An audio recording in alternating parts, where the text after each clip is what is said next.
Hello guys, welcome back to my channel. I'm Carrie Rad if you are new here, and if you've been here before, welcome back. Today we are going to be talking about 5 smart habits to manage money as a couple.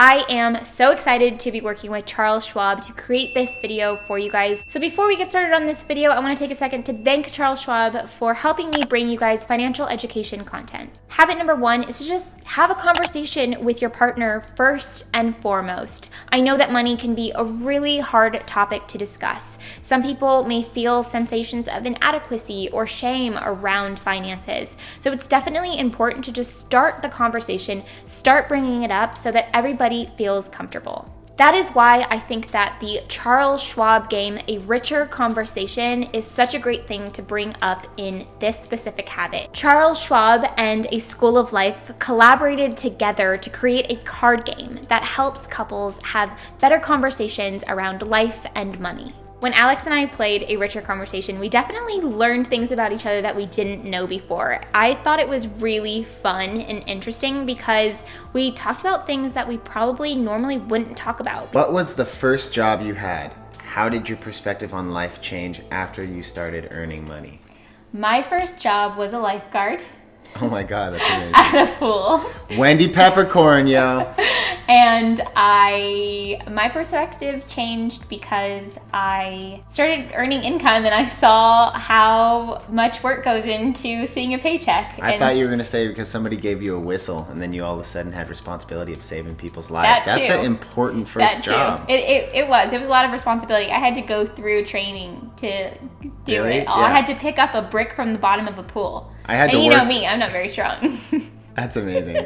We had such opposite experiences. My first job, I worked at a deli, and I sold sandwiches. I was saving lives, and you were selling sandwiches. Hey, I was feeding the people. Suppose you saw something in a shop you really liked but couldn't afford, and a friend offered to buy it for you.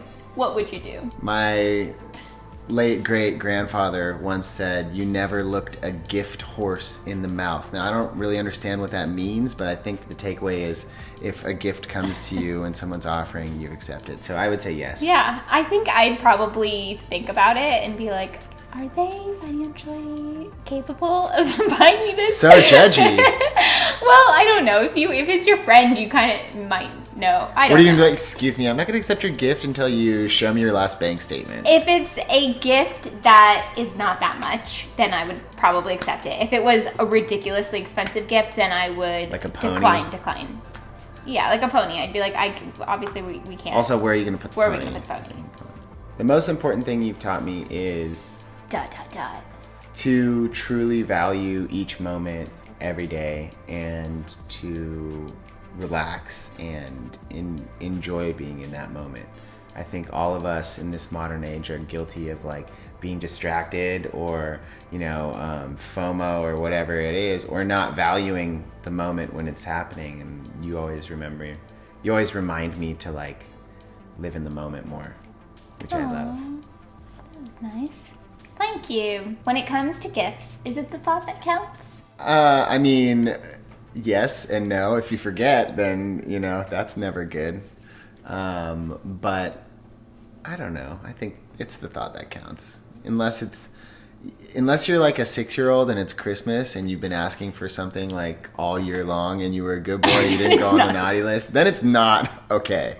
The real point of giving children pocket money is ... To help them learn about how to best manage their money, and also so they can definitely go to the ice cream truck. Yeah, ice cream truck for sure, or just candy. Pretty much candy. Yeah, but also it does teach them, with this $1 I can get this. I think it's also like the piggy bank. Yeah. Think about saving how money. Like your first idea of saving is a piggy bank, and you're literally picking up pennies on the street because you're like, this is going to get me whatever I want. If the house caught fire and we had to rescue only one of our material possessions, I already know what yours is going to be. My motorcycle. Really? I thought it was going to be a guitarist. Yeah, honestly. Which guitar? My acoustic guitar. Do you think teenagers should get part-time jobs while they're studying, or should they focus as much as possible on their schoolwork? I think that they should get part-time jobs, for sure. Because as much as I value education and as much as it's important to us as a couple to make sure that our children have the best education, we've talked about this before. Our future children. We do have not any. have a baby And or a bun in the oven Lanka just yet. is not going to school. He's educated, though. We're teaching him. He's well educated. He's a worldly dog. He's cultured. He's already traveled all the way across the world. As much as it is important for education, I think that learning about work ethic and how to be a good employee and just putting them through that to learn responsibilities. And like to put perspective on, money. Yeah, and how hard it is to accumulate it. You got to put the man hours in, right? Or you got to put the hours in. I think that I am so loud. Okay. Okay. I can't. I'm done. Good. You got that. My attitude to giving to charitable causes is ... That makes me feel like... I'm down. I've done it. I do it occasionally, and now I feel guilty for not doing it more. Yeah, I believe in giving to charitable causes as much as you can. As much as feasible for yourself. Right? Yeah, totally. Charitable causes. If you guys want to get the game, you can do so for free at schwab.com/a-richer-conversation. You can also download the game as a PDF. Charles Schwab is all about asking better questions because asking better questions in all aspects of life leads to better conversations and better outcomes. And that is why having a conversation with your partner first and foremost is the most important habit when it comes to money. Habit number 2 is a trickier one to mention because people feel differently about this, but I'm going to tell you what I think is the best way to organize money as a couple. You can take it or leave it or make it your own, but for me, it makes sense to have a joint bank account, but also have your own separate bank account. A joint account for common basic necessities, things like grocery or household items. That way, nobody in the relationship feels like they're spending a bit more on groceries or household product than the other, and it kind of leaves you guys so you're not feeling like you need to be asking each other for payback for petty cash, and it just makes it so things are a bit clear when you guys are contributing the same amount or whatever works for you. I would talk to your partner and have a conversation about what works for you. When you get onto the same page, then you can both contribute to a decided on amount to this joint account, and that can be used for many different things. Even if you guys want to go on a vacation together, you can use this account for everything that you're spending money on this vacation. And then also having your own separate accounts is great as well. I know for me, I'm a pretty independent person, so just knowing I have an account with my name on it makes me feel good, and it's this sense of independent freedom that you can feel, and it also builds responsibility on your own. You're somebody who is taking care of this account on your own. You're spending money on the things that you feel fit, and you're saving money for yourself as well. Now again, this is very personal to you, so it might look a bit different in your relationship, and that's okay. The interesting thing about money is it is very personal, and it is very individual to you and to your partner and to your lifestyle. So that's what works for me, but you can choose what works for you. Habit number 3 is to set financial roles. So in your conversation, talk about the roles that you want to have in the relationship.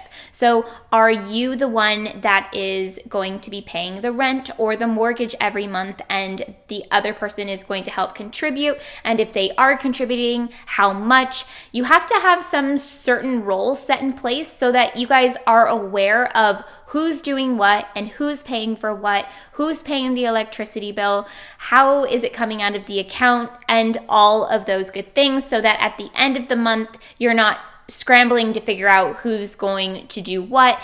That's kind of what causes more silly arguments within couples if things aren't set into place and roles aren't placed on each other to just kind of figure out who's doing what so that things just flow smoothly. Because one of the worst things about finances is kind of not knowing when things are going to get paid and how they're going to get paid. So just right off the bat, having the conversation and setting roles is a great way to avoid silly arguments. It's creating a system that works for you and your partner, just so that you can make sure that you're both headed in the same direction and things are organized. Write down your goals and work together as a team to achieve them for yourself as a couple, and be supportive of each other individually. So when you sit down, talk about what you see your future like. What does your financial future look like? And what has your past look like as well? When you share that information with each other, you can really work as a team to build the best financial future you possibly can. And I think one of the best things to do as a partner is to support your significant other in their dreams and let them know what they can accomplish and be there for them on the journey of their financial life. Maybe your partner had a harder financial past. Be gentle with them and teach them everything you know about finances, because one person might have their financial life a little bit put together than the other.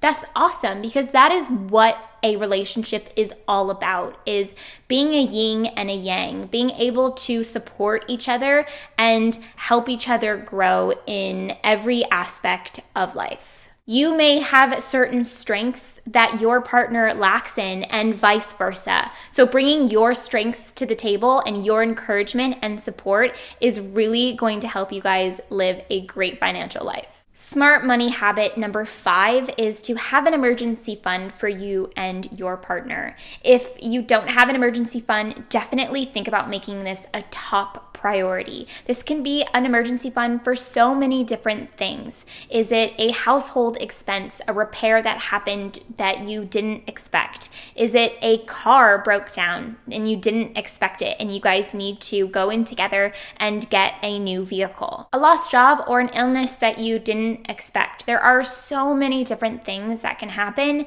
that are life's unexpected occurrences. This happens quite often, and having an emergency fund will allow you to live a life in somewhat of peace, thinking, okay, if something happens, we are covered. According to some of the research that I did, it is recommended to have 6 months savings of household expenses there waiting for you just in case something happens. But definitely make this your own and think about what is feasible and what is possible, and just start trying to save some money to an emergency fund just so that you feel at peace. That is it for my 5 smart habits to manage money as a couple. I hope that you guys enjoyed this video, that you got some good inspiration and some good tips there. Let me know in the comments below what you guys do to best manage your money as a couple. I'd love to hear your advice. And thank you so much to Charles Schwab for collaborating with me and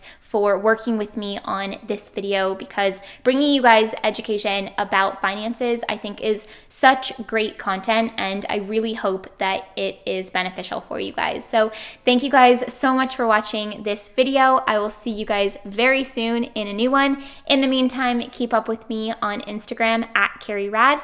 I will see you guys very soon in a new video. Bye.